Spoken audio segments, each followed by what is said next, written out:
Washington Times front page for Thursday, November 14th, 2024. Thanks for joining us. I'm George Gerbo.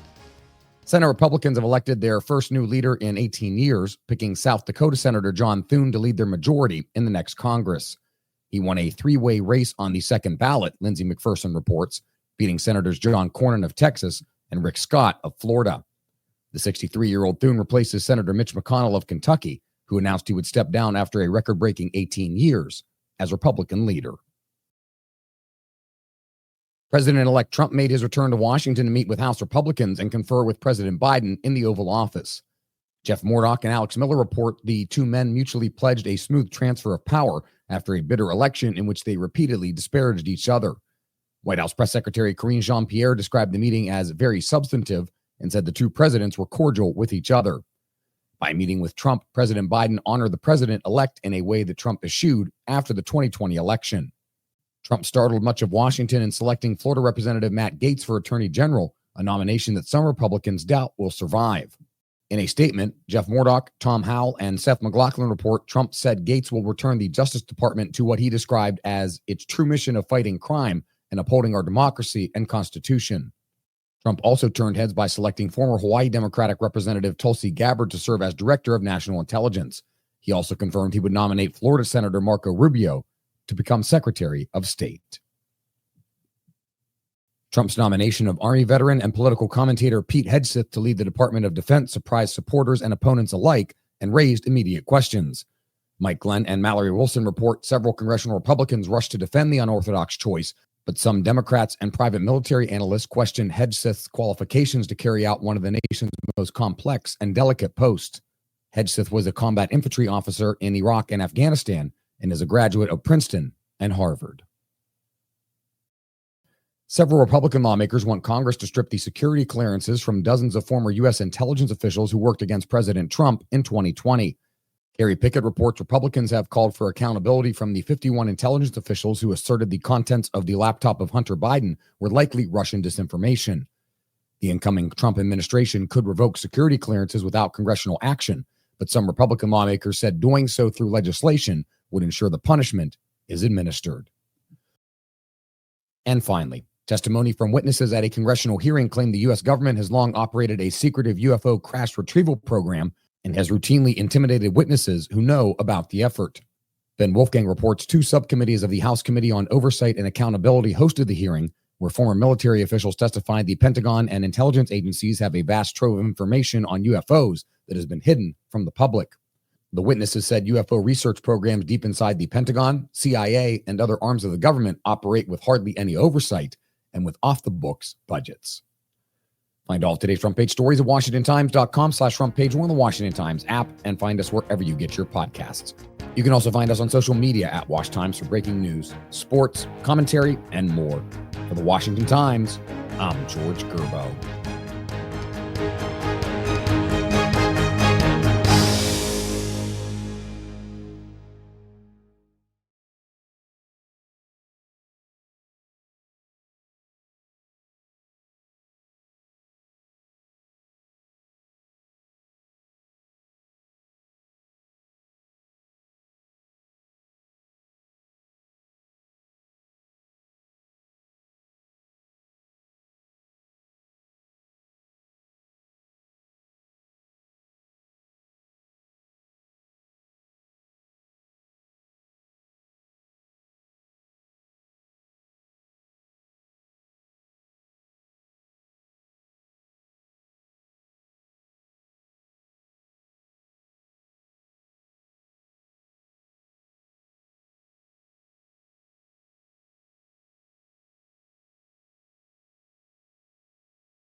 Senate Republicans have elected their first new leader in 18 years, picking South Dakota Senator Thune to lead their majority in the next Congress.